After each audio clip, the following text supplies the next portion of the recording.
Assalamualaikum warahmatullahi wabarakatuh.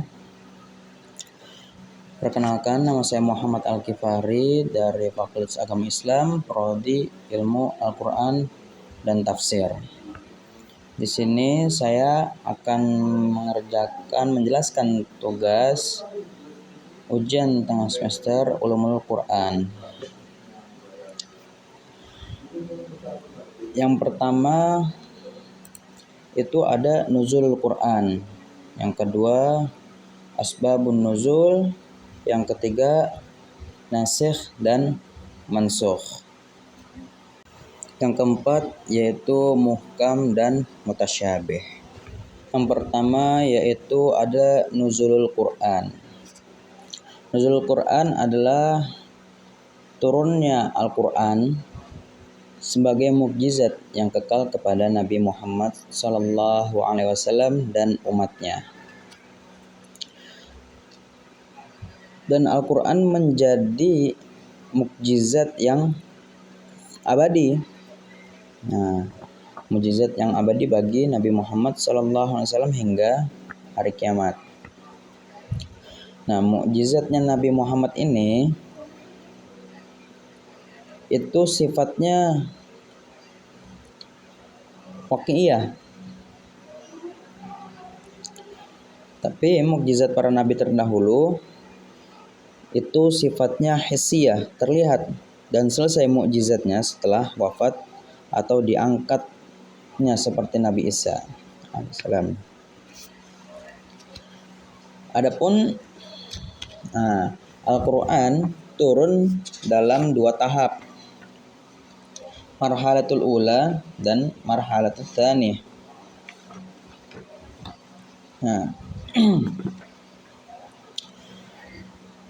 Tahapan yang pertama itu Al-Quran turun secara langsung sekaligus 30 juz dari Lauh Mahfuz hingga ke Baitul Izzah dalam jumlatan wahidah pada malam Lailatul Qadar di bulan Ramadan. Dan yang kedua, marhalatul tsani itu turun secara mufarraqan, terpisah, munajjaman sampai kurang lebih 23 tahun lamanya. Dari Baitul Izzah itu langit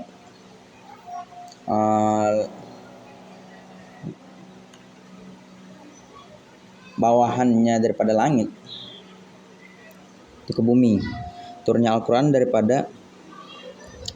Baitul Izzah ke bumi itu kurang lebih 23 tahun. Turunnya Al-Quran itu sesuai karakteristik manusia.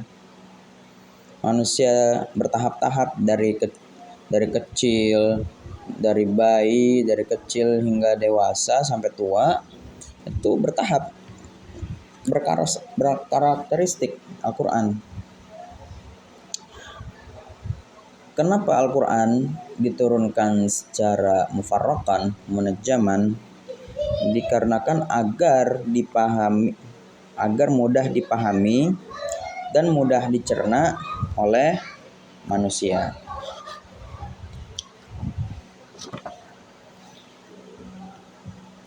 Adapun metode yang dipakai oleh Jibril kepada Rasulullah SAW itu adalah metode talaqi. Dan Nabi pun menggunakan metode talaqi kepada para sahabat. Ketika Jibril alaihissalam ingin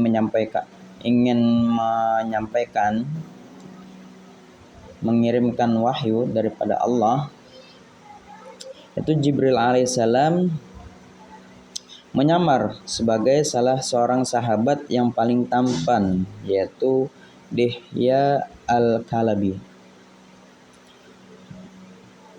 agar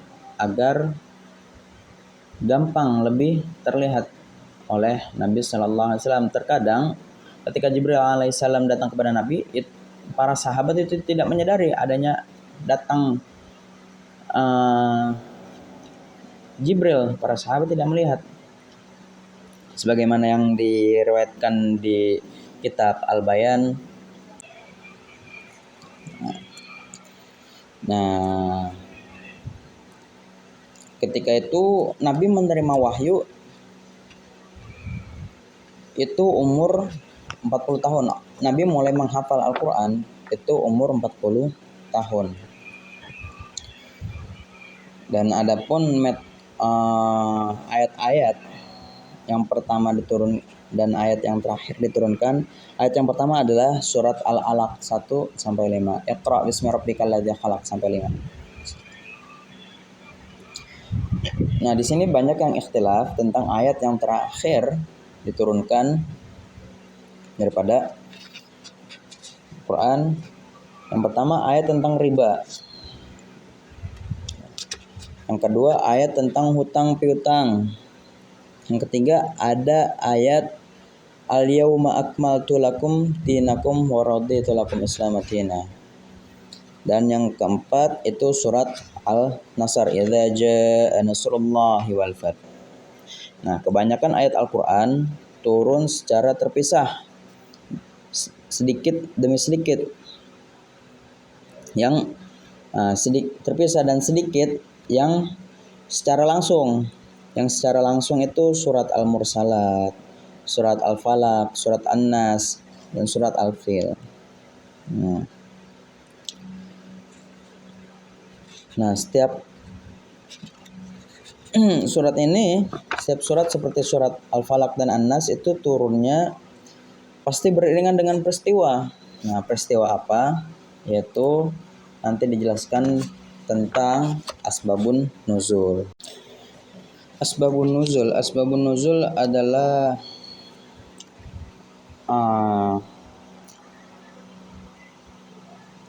ayat yang diturunkan dengan sebab suatu kejadian. Pasti beriringan dengan suatu peristiwa. Apa sih manfaat daripada asbabun nuzul? Kita mempelajari asbabun nuzul. Manfaat daripada asbabun nuzul itu yang pertama membantu orang dalam memahami ayat. Mengetahui latar belakang ayat, menafsirkan ayat dengan tepat, dan mengetahui hikmah daripada ayat. Dan juga mengetahui istimbat ayat, memudahkan aktualisasi ayat, dan memudahkan hafalan atau kajian holistik. Maka dari itu para ulama salaf dan ulama khalaf sepakat tentang kita mempelajari asbabun nuzul. Karena tanpa belajar asbabun nuzul, kita tidak bisa tahu tentang sejarah Al-Quran, bagaimana diturunkannya suatu ayat. Imam Al-Waqidi rahimahullah mengatakan, dalam kitabnya beliau mengatakan tentang urgensi kita belajar asbabun nuzul. La yumkinu tafsirul ayah dunal wuqufi ala qissatiha wa bayani nuzuliha. Jadi kita tidak mungkin menafsirkan suatu ayat tanpa mengetahui sejarah turunnya Al-Quran dan bagaimana persis penjelasan tentang penurunan Al-Quran. Imam Ibnu Daqiqah Al-Aid, ulama yang mensyarah hadis arba'in, beliau mengatakan sababun nuzul tariqu qawiyyun fi fahmi ma'ani Al-Quran. Mempelajari asbabun nuzul itu suatu cara yang kuat dalam memahami makna isi kandungan Al-Quran. Mengetahui asbabun nuzul adalah metode yang sangat kuat untuk memahami makna isi kandungan Al-Quran.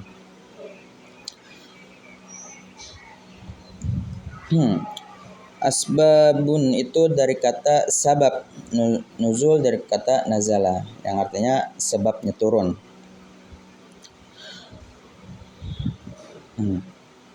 Jadi kesimpulan daripada asbabun nuzul, walaupun peristiwa terjadi di zaman Nabi dan sahabat Nabi, tapi berlakunya ayat tidak hanya untuk diturunkan di zaman Nabi dan sahabat, tapi sampai hari ini berlaku secara umum dan sepanjang masa.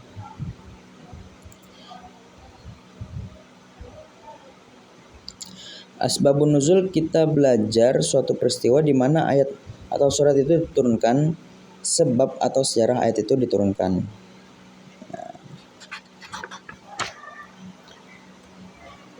Jadi ketika ada suatu peristiwa di zaman Nabi, maka Nabi tidak langsung jawab apa yang ditanya oleh para sahabat.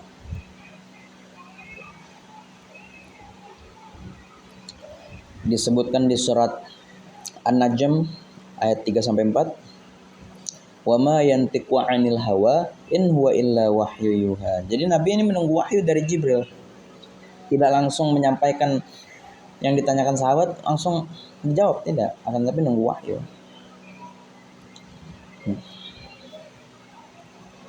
Nah, Al-Qur'an itu diturunkan untuk menyelesaikan masalah-masalah manusia. Dan asbabun nuzul berkaitan dengan dua hal.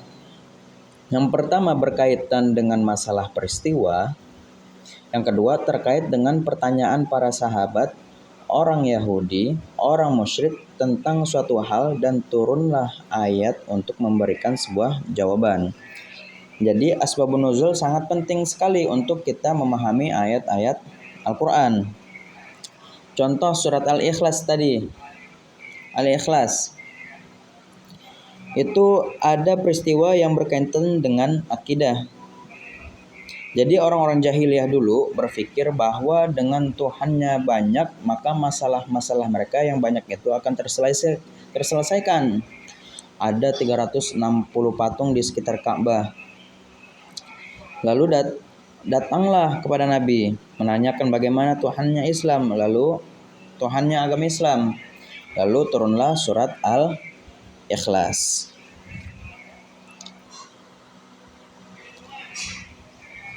Nah, seperti ayat surat Al-Falaq dan An-Nas. Rasulullah pernah sakit karena disihir, maka turunlah surat Muawwidzatain, Al-Falaq dan Nas, sehingga sihir itu lepas dari Nabi sallallahu alaihi wasallam. Nah, orang yang menyihir Nabi yaitu Labid bin Al-Asam Al-Yahudi, orang Yahudi. Bismillahirrahmanirrahim. Dan yang ketiga yaitu nasikh dan mansukh.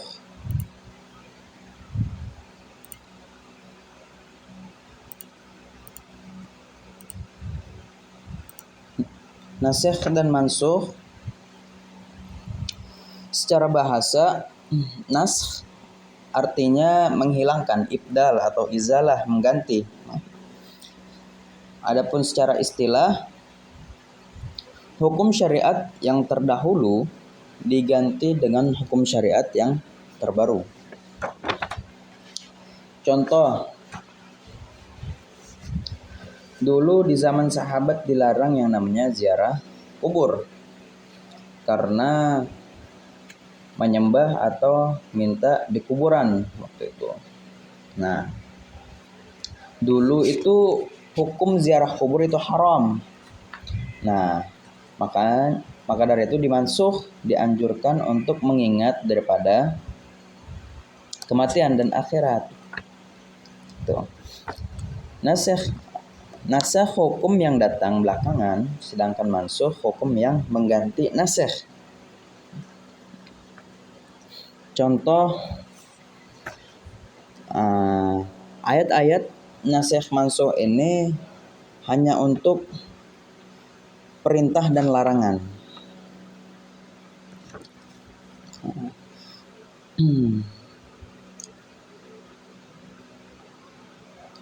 Contoh, orang diperintahkan wudhu setelah makan dengan cara dibakar makanannya, itu batal. Tapi dimansuh jadi tidak batal.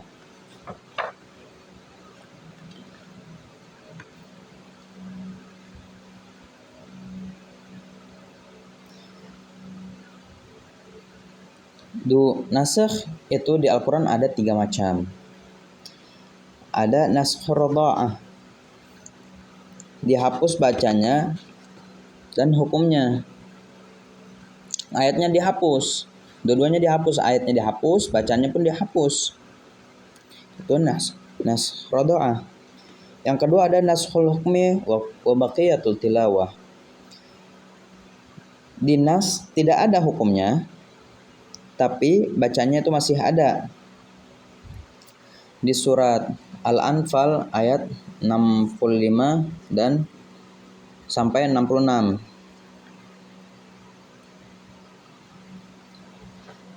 Dan yang ketiga ada naskhu tilawah wa baqiyatul hukmi.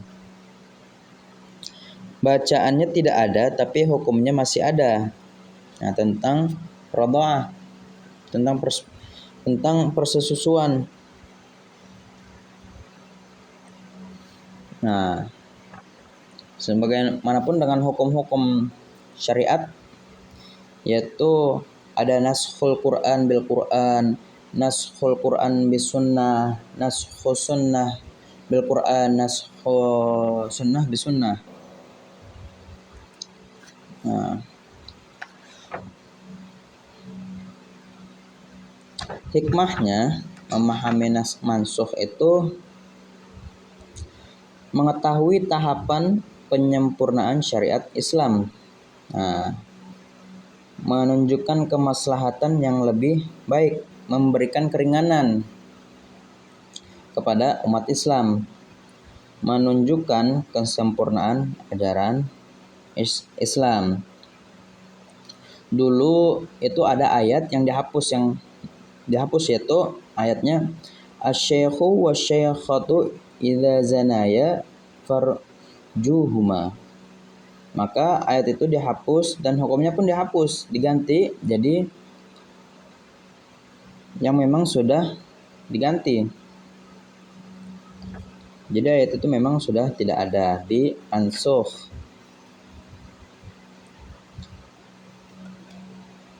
Seperti kisos mabuk, dicambuk 3 kali, kalau diulangi 4 kali dan yang keempat kalinya itu digantung. Lalu dimansukh ayat itu hanya cambuk saja. Supaya apa tadi hikmahnya? Memberikan keringanan kepada umat Islam. Muhkam dan mutasyabih. Muhkamat, asli katanya muhkam, yaitu artinya kuat atau jelas, tidak ada cacat atau kekurangan, tidak ada kesamaran, dia hanya memiliki makna satu yang jelas dan tidak memiliki nama samaran yang lain. Contoh daripada ayat-ayat muhkam itu surat Al-Ikhlas. Qul huwallahu ahad, katakanlah Muhammad bahwasanya Allah adalah Maha Esa. Itu ayat sudah jelas menjelaskan Allah itu hanya satu, tidak perlu ditafsir pun tidak perlu. Karena itu adalah ayat yang sudah jelas hukumnya. Tidak perlu ditafsirkan lagi. Nah, surat An-Nur ayat 4 itu ayat muhkam. Surat An-Nisa ayat 36 itu muhkam. Surat An-Nisa ayat 36 yang berbunyi A'udzubillahi minasyaitonirrajim, bismillahirrahmanirrahim. Wa'budullaha wa la tusyriku bihi syai'a wa bil walidaini ihsana wa bidzil qurba wal yatama wal masakin wal jari dzil qurba wal jaril junub was sahibil bil jambi wa ibnis sabil wa ma malakat aymanukum innallaha la yuhibbu man kana mukhtalan fakhura. Wa'budullah, beribadahlah kepada Allah, wa la tusyriku bihi syai'a, jangan bersekutu, menduakan Allah dengan sesuatu apapun. Di situ sudah jelas itu ayat muhkam, tidak bisa diganggu gugat. Nah, sedangkan ayat mutasyabih adalah mutamatsil, ada keserupaan makna. Maksudnya ada keserupaan makna, ada takwil atau ayat yang butuh penjelasan, multitafsir terkait masalah kesamaan makna dari sebuah ayat. Al-ahruful muqatta'ah ya ayatul mutasyabihah. Ada ayat dhanni dilalah. Dalam surat Al-Maidah ayat 6 itu contoh surat Al-Maidah ayat 6. Wamsahu biru'usikum faghsilu wujuhakum wa aydiyakum ilal marafiq. Nah, di situ dijelaskan kalau atofnya dhamma. Nah, ini butuh mutasyabih, butuh penjelasan. Kalau memang atofnya dhamma maka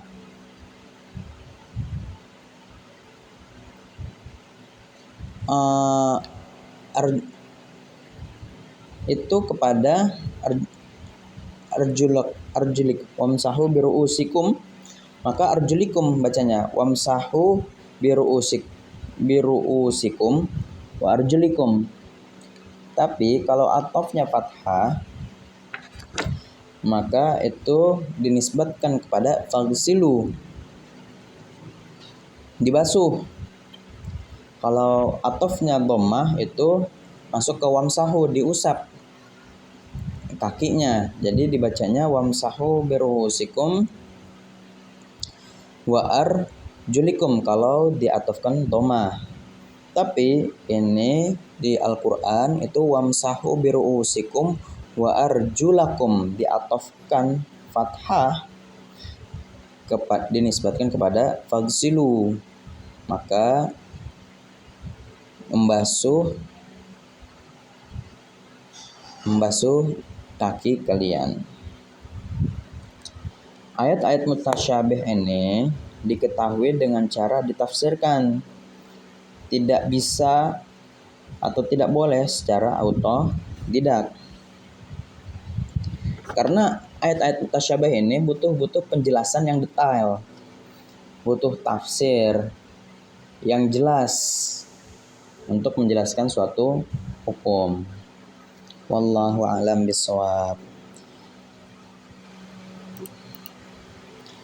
Sekian, terima kasih. Apabila ada benarnya datang dari Allah Subhanahu wa taala, dan apabila ada salah datang dari saya sendiri. Wabillahi taufiq wal hidayah wa ridwan inayah. Assalamualaikum warahmatullahi wabarakatuh.